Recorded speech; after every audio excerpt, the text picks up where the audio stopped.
Hello everyone. मैं आपके अपने प्यारे यूट्यूब चैनल जे गाइड में तहे दिल से स्वागत करता हूं। इस वीडियो में मैं आप लोगों को सामाजिक विज्ञान का original model set question paper 2 का कंप्लीट सॉल्यूशन करवाने वाला हूं।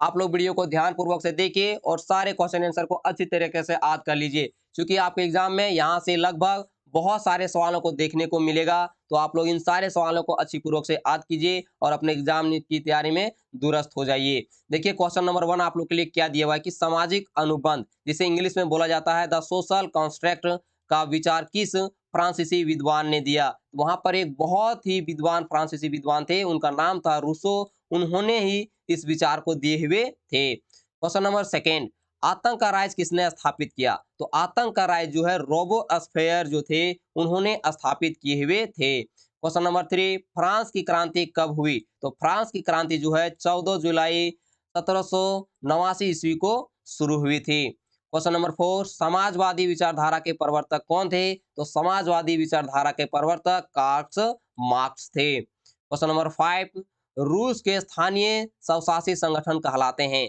तो रूस के स्थानीय स्वशासी संगठन सोवियत कहलाते हैं। क्वेश्चन नंबर 6, वॉल्शविक, इसे बॉल्शविक यहाँ पर लिखा हुआ है, पार्टी का नेता कौन था। तो लेनिन जो है बॉल्शविक पार्टी का नेता था। अगर आप लोग को वीडियो पसंद आ रहा होगा तो वीडियो को लाइक करते जाइए और चैनल को सब्सक्राइब भी करते जरूर जाइएगा।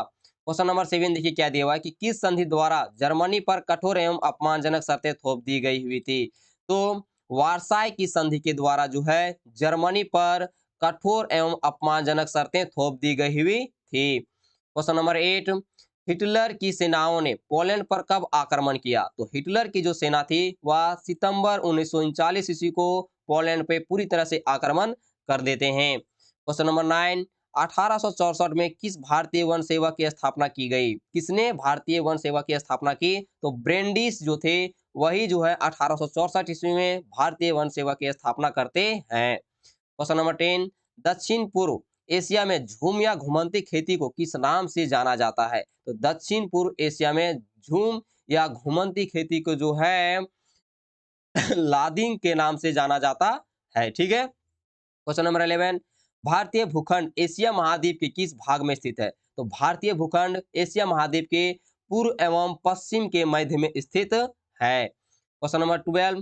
भारत का कौन सा राज्य तीन तरफ से बांग्लादेश से घिरा है। तो भारत का जो त्रिपुरा राज्य है बांग्लादेश से तीन तरफ से घिरा हुआ है। क्वेश्चन नंबर का 13, पूर्वांचल में पटकाई, नागा, मिजो तथा मणिपुर किनके नाम है।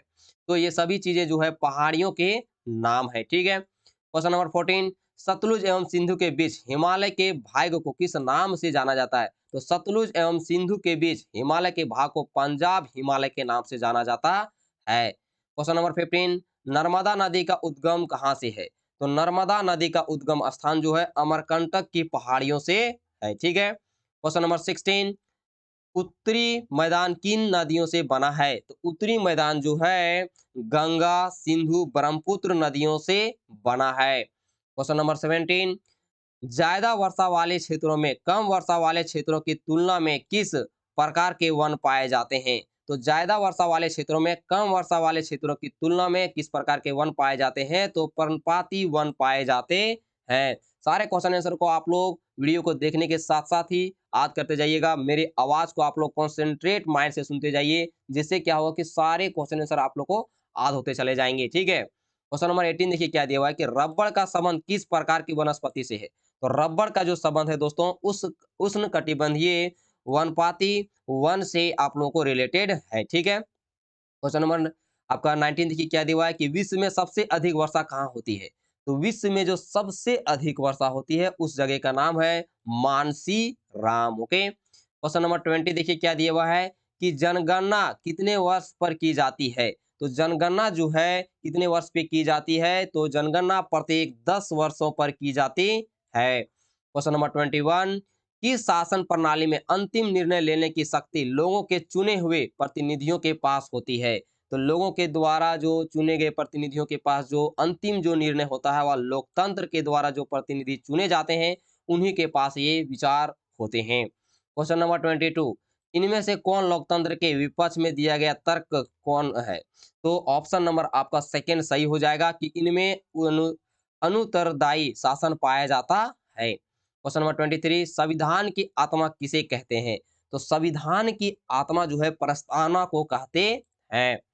क्वेश्चन नंबर 24 में देखिए क्या दिया हुआ है कि दक्षिण अफ्रीका में रंग भेद के खिलाफ जब जनता का संघर्ष और विरोध बढ़ने लगा तो वहां की सरकार ने अपनी नीति में क्या बदलाव शुरू किया? तो वहां की सरकार जो है अपनी नीतियों में इन सभी चीजों की बदलाव करते हैं। भेदभाव वाले कानून को वापस ले लिया गया, राजनीतिक दलों पर लगा प्रतिबंध उठा लिया गया, नेल्सन मंडेला को आजाद कर दिया गया। ओके, क्वेश्चन नंबर 25, प्रत्येक नागरिक को अपना प्रतिनिधि चुनने और जनप्रतिनिधि के तौर पर चुने जाने का अधिकार कौन देता है? तो ऑप्शन नंबर आपका 4 सही हो जाएगा। संविधान ये सभी सारी चीजों की सुविधा देता है। ठीक है, क्वेश्चन नंबर 26, झारखंड विधानसभा सीटों की संख्या कितनी है? इस क्वेश्चन को आप लोग जरूर याद के जाइए क्योंकि आप झारखंड से भी हैं।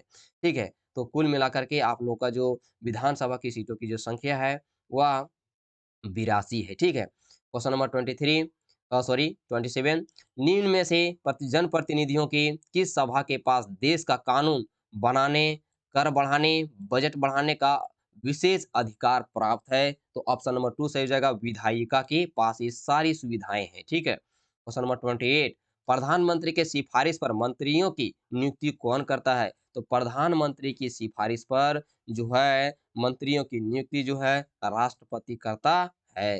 क्वेश्चन नंबर 29, इनमें से कौन एक राजनीतिक अधिकार है? तो इनमें से जो है ऑप्शन नंबर 4 जो है वोट देने और चुनाव लड़ने का अधिकार जो है एक राजनीतिक अधिकार है। क्वेश्चन नंबर 30 देखिए क्या दिया हुआ है कि राष्ट्रीय मानवाधिकार का कार्य नहीं है। तो राष्ट्रीय मानवाधिकार का इनमें से कौन सा कार्य नहीं है? तो आरोपों को सजा देना यानी आरोपियों की सजा देना ये मानवाधिकार राष्ट्रीय मानवाधिकार का अधिकार नहीं है या उसका कार्य नहीं है। क्वेश्चन नंबर 31, भूमि के पश्चात उत्पादन का दूसरा आवश्यक कारक क्या है? तो दूसरा आवश्यक जो कारक है वह है श्रम। ठीक है, क्वेश्चन नंबर 32, पालमपुर में गैर कृषि क्रियाएं हैं। तो पालमपुर में गैर कृषि क्रियाएं जो है इनमें से सभी चीजें हैं, परिवहन भी है, दुकानदारी भी है और लघु विनिर्माण भी है। तो ऑप्शन नंबर जो है 4 आपका सही हो जाएगा। क्वेश्चन नंबर 33, लघु विनिर्माण, परिवहन, दुकानदारी आदि कैसी क्रियाएं हैं? तो ये सभी जो क्रियाएं हैं वह गैर कृषि क्रियाएं हैं। क्वेश्चन नंबर 34, कौन से कारक जनसंख्या की गुणवत्ता को बढ़ाते हैं?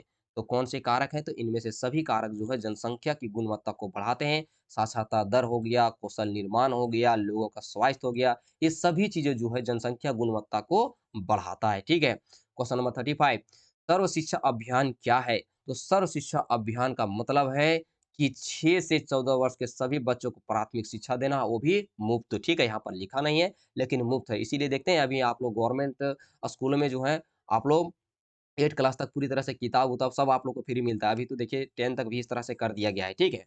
क्वेश्चन नंबर 36 देखिए क्या दिया हुआ है कि एक देश की श्रम शक्ति क्या है? तो एक देश की जो श्रम शक्ति है, वह 15 वर्ष से लेकर के अ, उन उन्ह 59 साल तक है, ठीक है? याद कर लीजिएगा। क्वेश्चन नंबर 37, निर्धनता रेखा का आकलन कैसे किया जाता है? तो निर्धनता रेखा का जो आकलन जो है आय और उपभोग के आधार पर किया जाता है, ठीक है?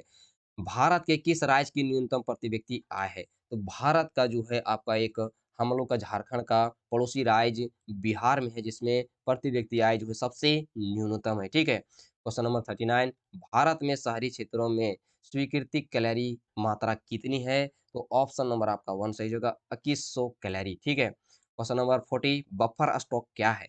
तो बफर स्टॉक जो है इसमें से ऑप्शन नंबर ए आपका सही हो जाएगा। सरकार द्वारा अधिप्राप्त अनाज का भंडार ही बफर स्टॉक कहलाता है।